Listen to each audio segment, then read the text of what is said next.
শুরুতেই জানিয়ে দেব আমাদের হাতে থাকা আজকের সর্বশেষ বাংলা আপডেট সংবাদ। মোদির দাবি বাংলাদেশের সার্বভৌমত্বের জন্য হুমকি, মন্তব্য করেছেন হাসনাত আব্দুল্লাহ। এরপর জানিয়ে দেব বৈষম্য বিরোধী ছাত্র আন্দোলনের বিজয় শোভাযাত্রা, মুখে ব্যান্ডেজ ক্রাসে ভরে দিয়েও এসেছে তারা। এরপর জানিয়ে দেব ভারত ছিল বিজয়ের মিত্র, এর বেশি কিছু নয়, মন্তব্য করেছেন আসিফ নজরুল। এরপর জানিয়ে দেব ৭১ সালে আমাদের আশ্রয় দেওয়ার পেছনে ভারতের রাজনৈতিক স্বার্থ ছিল। এরপর জানিয়ে দেব স্মৃতিসৌধে শ্রদ্ধা জানাতে এসে আওয়ামী লীগের ৭ নেতাকর্মী আটক। সর্বশেষ জানিয়ে দেব কিশোরগঞ্জে পিকআপ ভ্যান অটোরিকশার সংঘর্ষে নিহত ৫। এতক্ষণ শুনছিলেন সংবাদ শিরোনাম, এরপর বিস্তারিত। মোদির দাবি বাংলাদেশের সার্বভৌমত্বের জন্য হুমকি, মন্তব্য করেছেন হাসনাত আব্দুল্লাহ। ১৯৭১ সালের ১৬ ডিসেম্বর বাংলাদেশের বিজয়কে ভারতের ঐতিহাসিক বিজয় দাবি করে দেশটির প্রধানমন্ত্রী নরেন্দ্র মোদীর ফেসবুক পোস্টে তীব্র প্রতিক্রিয়া জানিয়েছেন বৈষম্য বিরোধী ছাত্র আন্দোলনের আহ্বায়ক হাসনাত আব্দুল্লাহ। নরেন্দ্র মোদীর এই দাবি বাংলাদেশের স্বাধীনতার সার্বভৌমত্ব ও অখণ্ডতার প্রতি সরাসরি হুমকি বলে মন্তব্য করেছেন তিনি। সোমবার ১৬ ডিসেম্বর হাসনাত আব্দুল্লাহ তার ভেরিফাইড ফেসবুক আইডিতে দেওয়া এক পোস্টে এই মন্তব্য করেন। পোস্টের সঙ্গে তিনি নরেন্দ্র মোদীর ফেসবুক পোস্টের স্ক্রিনশট যুক্ত করেছেন। মহান বিজয় দিবসে নরেন্দ্র মোদী তার ভেরিফাইড ফেসবুক পেজে লিখেছেন, আজ বিজয় দিবসে আমরা ১৯৭১ সালের ভারতের ঐতিহাসিক বিজয়ে অবদান রাখা সাহসী সৈন্যদের সাহস ও আত্মত্যাগের সম্মান জানাই। তাদের নিঃস্বার্থ উৎসর্গ এবং অটল সংকল্প আমাদের জাতিকে রক্ষা করেছে এবং আমাদের গৌরব এনে দিয়েছে। এই দিনটি তাদের অসাধারণ বীরত্ব এবং তাদের অধম্য চেতনার প্রতি শ্রদ্ধাঞ্জলি। তাদের আত্মত্যাগ চিরকাল প্রজন্মে অনুপ্রাণিত করবে এবং আমাদের জাতির ইতিহাসে গরিবে পেতে উঠবে। নরেন্দ্র মোদীর এই স্ট্যাটাসের প্রতিক্রিয়া হাসনাত আব্দুল্লাহ তার ফেসবুক আইডিতে লেখেন, এটি বাংলাদেশের মুক্তিযুদ্ধ। পাকিস্তানের বিরুদ্ধে বাংলাদেশের স্বাধীনতার জন্য এই যুদ্ধ সংগঠিত হয়েছিল, কিন্তু মোদী দাবি করছে এটি শুধু ভারতের যুদ্ধ এবং তাদের অর্জন। তাদের বক্তব্যে বাংলাদেশের অস্তিত্বই উপেক্ষিত। হাসনাত লিখেছেন, যখন এই স্বাধীনতাকে ভারত নিজেদের অর্জনের হিসাবে দাবি করে তখন আমি একে বাংলাদেশের স্বাধীনতার সার্বভৌমত্ব এবং অখণ্ডতার প্রতি সরাসরি হুমকি হিসেবে দেখি। ভারতের এই হুমকির বিরুদ্ধে আমাদের লড়াই চালিয়ে যাওয়া অবশ্যম্ভাবী। এই লড়াই আমাদের চালিয়ে যেতেই হবে। বৈষম্য বিরোধী ছাত্র আন্দোলনের বিজয় শোভাযাত্রা, মুখে ব্যান্ডেজ ক্রাসে ভরে দিয়েও এসেছে তারা। মহান বিজয় দিবস উপলক্ষে রাজধানীর কেন্দ্রীয় শহীদ মিনার থেকে বৈষম্য বিরোধী ছাত্র আন্দোলনের বিজয় শোভাযাত্রা শুরু হয়েছে। শোভাযাত্রাটি শাহবাগ ও সুপ্রিম কোর্ট এলাকা ঘুরে শহীদ মিনারে ফিরবে, পরে শহীদ মিনারে সমাবেশ হবে। এর আগে আজ সোমবার সকাল ১০টা থেকে কেন্দ্রীয় শহীদ মিনারে বৈষম্য বিরোধী ছাত্র আন্দোলনের নেতা কর্মীরা জড়ো হতে শুরু করেন। শোভাযাত্রায় যোগ দিয়েছেন শিশু, তরুণ, তরুণী ও বিভিন্ন বয়সের নারী পুরুষ। যোগ দেন আহতরাও। কেউ এসেছেন সারা মুখে ম্যাথার ব্যান্ডেজ নিয়ে, কেউ এসেছেন ভাঙ্গা হাত প্লাস্টার নিয়ে, কেউ বা ক্র্যাশ ভর দিয়ে। ঢাকার যাত্রাবাড়ি, ডোমরা, মুগদা, কমতলী, কলাবাগান, মিরপুর, পল্লবী, উত্তরা, ঢাকা বিশ্ববিদ্যালয়, ঢাকা কলেজ, সম্মিলিত বেসরকারি বিশ্ববিদ্যালয়, বিভিন্ন মাদ্রাসা, নানা প্রতিষ্ঠান থেকে ব্যানার নিয়ে শিক্ষার্থীরা যোগ দেন। পাশাপাশি যোগ দেন গাজীপুর, নারায়ণগঞ্জ, কুমিল্লা সহ বিভিন্ন জেলার নেতা কর্মীরাও। পরে শহীদ মিনারে আসেন বৈষম্য বিরোধী ছাত্র আন্দোলনের আহ্বায়ক হাসনাত আব্দুল্লাহ, সদস্য সচিব আরিফ হোসেন, কেন্দ্রীয় নেতারা। দুপুর ১২টার দিকে কিছু আগে কেন্দ্রীয় শহীদ মিনার থেকে মিছিল শুরু করা হয়। কয়েক হাজার শিক্ষার্থী এই মিছিলে যোগ দেন। এতে বিভিন্ন প্লাকেট মুজিবাদ, মুজিবাদ, ইনকিলাব জিন্দাবাদ, ধর্মবর্ণ গোত্র নির্বিশেষে ৭১ এসে ২৪ মিশে প্রভৃতি লেখা রয়েছে।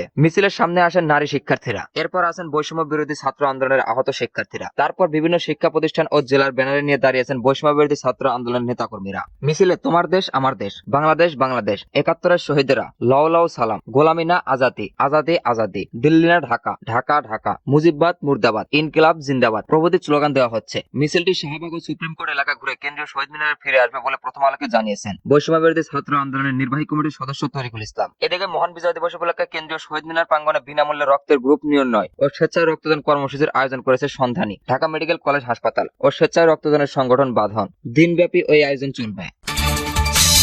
ভারত ছিল বিজয়ের মিত্র, এর বেশি কিছু নয়, মন্তব্য করেছেন আসিফ নজরুল। ১৯৭১ সালের ১৬ ডিসেম্বর বাংলাদেশের বিজয়কে ভারতের ঐতিহাসিক বিজয় দাবি করে দেশটির প্রধানমন্ত্রী নরেন্দ্র মোদীর ফেসবুক পোস্টের তীব্র প্রতিক্রিয়া জানিয়েছেন অন্তর্বর্তী সরকারের আইন বিচার ও সংসদ বিষয়ক উপদেষ্টা ডক্টর আসিফ নজরুল। তিনি বলেছেন, ১৬ ডিসেম্বর ১৯৭১ ছিল বাংলাদেশের বিজয়ের দিন। ভারত ছিল এই বিজয়ের মিত্র, এর বেশি কিছু নয়। সোমবার ১৬ ডিসেম্বর দুপুরে ডক্টর আসিফ নজরুল তার ভেরিফাইড ফেসবুক আইডিতে এক পোস্টে এই প্রতিক্রিয়া জানায়। পোস্টের সঙ্গে তিনি নরেন্দ্র মোদীর ফেসবুক পোস্টে স্ক্রিনশট যুক্ত করেছেন। মহান বিজয় দিবসে সোমবার নরেন্দ্র মোদী তার ভেরিফাইড ফেসবুক পেজে লিখেন, আজ বিজয় দিবসে আমরা ১৯৭১ সালের ভারতের ঐতিহাসিক বিজয়ের অবদান রাখা সাহসী সৈন্যদের সাহস ও আত্মত্যাগের সম্মান জানাই। তাদের নিঃস্বার্থ উৎসর্গ এবং অটল সংকল্প আমাদের জাতিকে রক্ষা করেছে এবং আমাদের গৌরব এনে দিয়েছে। এই দিনটি তাদের অসাধারণ বীরত্ব এবং তাদের অধম্য চেতনার প্রতি শ্রদ্ধাঞ্জলি। তাদের আত্মত্যাগ চিরকাল প্রজন্মে অনুপ্রাণিত করবে এবং আমাদের জাতির ইতিহাসে গভীরভাবে গেঁথে থাকবে। নরেন্দ্র মোদীর ওই স্ট্যাটাসে তীব্র প্রতিক্রিয়া জানিয়েছেন বৈষম্য বিরোধী ছাত্র আন্দোলনের আহ্বায়ক হাসনাত আব্দুল্লাহ। ৭১ সালে আমাদের আশ্রয় দেওয়ার পেছনে ভারতের রাজনৈতিক স্বার্থ ছিল। বিএনপি চেয়ারপারসনের উপদেষ্টা আবুল খায়ের ভূঁইয়া বলেছেন, ১৯৭১ সালে আমাদের আশ্রয় দেওয়ার পেছনে ভারতের রাজনৈতিক স্বার্থ ছিল। পাকিস্তানকে দুর্বল করার জন্য পূর্ব বাংলাকে বাংলাদেশ আশ্রয় দিলে তাদের আধিপত্য বিস্তারে সক্ষম হবে। কিন্তু ভারত সেদিন মনে করেনি বাংলাদেশ একটি স্বাধীন সার্বভৌম রাষ্ট্র হয়ে তাদের কথা মতো উঠবে আর বসবে, তা কখনো সম্ভব হবে না। তিনি বলেন, আমরা দিল্লির হাত থেকে মুক্ত হয়েছি, আর যুক্ত হব না। ভারত যদি সম্পর্ক রাখতে চায় তাহলে বাংলাদেশের জনগণের সঙ্গে সম্পর্ক রাখতে হবে। কোন একটি বিশেষ দল বিশেষ ব্যক্তির সঙ্গে সম্পর্ক রাখলে ভারতের আমাদের সম্পর্কে কখনো পরিবর্তন হবে না। সোমবার সকালে লক্ষ্মীপুরের রায়পুর বাস টার্মিনালে বিজয় দিবস উপলক্ষে আয়োজিত আলোচনায় প্রধান অতিথির বক্তব্যে তিনি এসব কথা বলেন। খায়ের ভূঁইয়া বলেন, আন্দোলনের সংগ্রামের মাধ্যমে শেখ হাসিনার পতন নিশ্চিত করে দ্বিতীয়বারের মতো আজ স্বাধীন ও সার্বভৌমত্ব রাষ্ট্রের আমেজ ফিরেছেন। এরপরও বিভিন্ন চক্রান্ত ষড়যন্ত্র চলছে। এই বিজয়কে ধরে রাখতে আমাদের আরো পরিশ্রম করতে হবে। যতক্ষণ না এই তত্ত্বাবধায়ক সরকার একটি রোডম্যাপের মাধ্যমে অবাধ সুষ্ঠু নির্বাচন দিয়ে জনগণের নির্বাচিত প্রতিনিধিদের হাতে ক্ষমতা হস্তান্তর করে, ততক্ষণ আমাদের আন্দোলন সংগ্রাম অব্যাহত রাখতে হবে। হাসিনা ও তার দোসররা কিন্তু বসে নেই, বিদেশে বসে তাদের চক্রান্ত ষড়যন্ত্র অব্যাহত রয়েছে। কয়েকটি ঘটনার মধ্যে দিয়ে দেশকে দিয়ে চক্রান্ত ষড়যন্ত্র হয়েছে। দেশি বিদেশি একটি মহল বাংলাদেশের এক অর্জনকে সহজভাবে মেনে নিতে চায় না। রায়পুর উপজেলা বিএনপির সাবেক সভাপতি অ্যাডভোকেট নুরুল ইসলাম হাওলাদারের সভাপতিত্বে এতে উপস্থিত ছিলেন রায়পুর পৌরসভার সাবেক মেয়র এবিএম জিলানী, রায়পুর উপজেলা বিএনপির আহ্বায়ক জেডএম নাজমুল ইসলাম মিঠু ও সদস্য সচিব শফিকুর রহমান ভূঁইয়া প্রমুখ। স্মৃতিসৌধে শ্রদ্ধা জানাতে আসা আওয়ামী লীগের 7 নেতাকর্মী আটক। ঢাকার সাভারে জাতীয় স্মৃতিসৌধ বিজয় দিবসে শ্রদ্ধা জানাতে আসা ঢাকা জেলা আওয়ামী লীগের সাবেক সাধারণ সম্পাদক ও ঢাকা জেলা পরিষদের সাবেক চেয়ারম্যান মাহবুবুর রহমান সহ 7 নেতাকর্মীকে আটক করেছে পুলিশ। সোমবার 16 ডিসেম্বর দুপুরে 12:30টার দিকে জাতীয় স্মৃতিসৌধের পরিদর্শন ছাউনি এলাকা থেকে তাদের আটক করা হয়। আটকের বিষয়টি নিশ্চিত করেছেন আশুলিয়া থানার পরিদর্শক ওসি আবু বকর সিদ্দিক। আটকদের মধ্যে একজন ঢাকা জেলা আওয়ামী লীগের সাবেক সাধারণ সম্পাদক ও ঢাকা জেলা পরিষদের সাবেক চেয়ারম্যান মাহবুবুর রহমান ও ঢাকা 19 আসনের সাবেক সংসদ সদস্য সাইফুল ইসলামের কর্মী মিল্টনের নাম জানা গেছে, বাকিদের নাম পরিচয় পাওয়া যায়নি।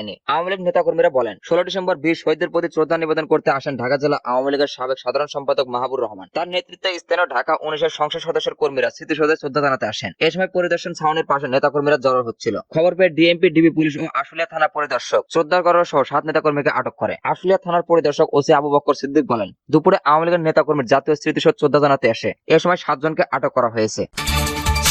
কিশোরগঞ্জে পিকআপ ভ্যান অটোরিকশার সংঘর্ষে নিহত 5। কিশোরগঞ্জের ভৈরবে ঢাকা সিলেট মহাসড়কে পিকআপ ভ্যান ও ব্যাটারি চালিত অটোরিকশার সংঘর্ষে 3 নারী সহ 5 জন নিহত হয়েছেন। সোমবার 16 ডিসেম্বর সকাল 10:15টায় উপজেলা জয়নাথপুর ব্রিজ সংলগ্ন এলাকায় এই মর্মান্তিক দুর্ঘটনা ঘটে। নিহত 5 জনের মধ্যে 2 জনের পরিচয় জানা গেছে। তারা হলেন শহীনুর ও রজন। তিনি নারীর নামে পরিচয় নিশ্চিত করতে পারেননি পুলিশ। দুর্ঘটনার পর কাভার ভ্যানের 2 চালক পালিয়ে যান। নামে 2 জনের পরিচয় পাওয়া গেছে, বাকি 3 মহিলার পরিচয় পাওয়া যায়নি। বিষয়টি বিনিশ্চিত করে ভৈরব হাইওয়ে থানার ওসি মোহাম্মদ সাজু মিয়া সকালে নরসিংদীর নীলকুঠি এলাকা থেকে পিকআপ ভ্যান ভৈরবের উদ্দেশ্যে আসছিল। সিএনজি চালিত অটোরিকশাটি ভৈরবের দিকে যাচ্ছিল। পিকআপ ভ্যানটি জগন্নাথপুর ব্রিজ পার হওয়ার সময় অটোরিকশাটিকে ওভারটেক করার চেষ্টা করে। এই সময় বিপরীত দিক থেকে আরেকটি গাড়ি আসলে অটোরিকশার সাথে সংঘর্ষ বাধে। এতে ঘটনাস্থলে সিএনজি চালিত অটোরিকশার থাকা 2 পুরুষ ও 3 নারীর মৃত্যু হয়। নিহত অটোরিকশা চালক সোহেন আলম বাবার পরম মিয়া বলেন, গত 5 বছর আগেও আমি এক ছেলেকে সড়ক দুর্ঘটনায় হারিয়েছি। আজ আবার আমার আরেক ছেলে হারালাম। নিষ্ঠুর সড়ক আমার সন্তানকে কেড়ে নিয়েছে। আমি চালকের বিচার চাই। বাজার করতে আমার ছেলে ভৈরব যাচ্ছিল। সকালে নাস্তা খেয়ে বাজার করতে আমার সঙ্গে শেষ কথা বলে বাড়ি থেকে বের হওয়ার কিছুক্ষণ পর ফোন আসে আমার ছেলে অ্যাক্সিডেন্ট করে মারা গেছে। একমাত্র ছেলেকে হারালাম। আমি এখন কিভাবে চলবো? ভৈরব হাইওয়ে থানার ওসি মোহাম্মদ সাজু মিয়া কালবেলাকে বলেন, সিএনজি চালিত অটোরিকশা ও পিকআপ ভ্যানের সংঘর্ষে চালক সহ 5 জন নিহত হয়েছেন।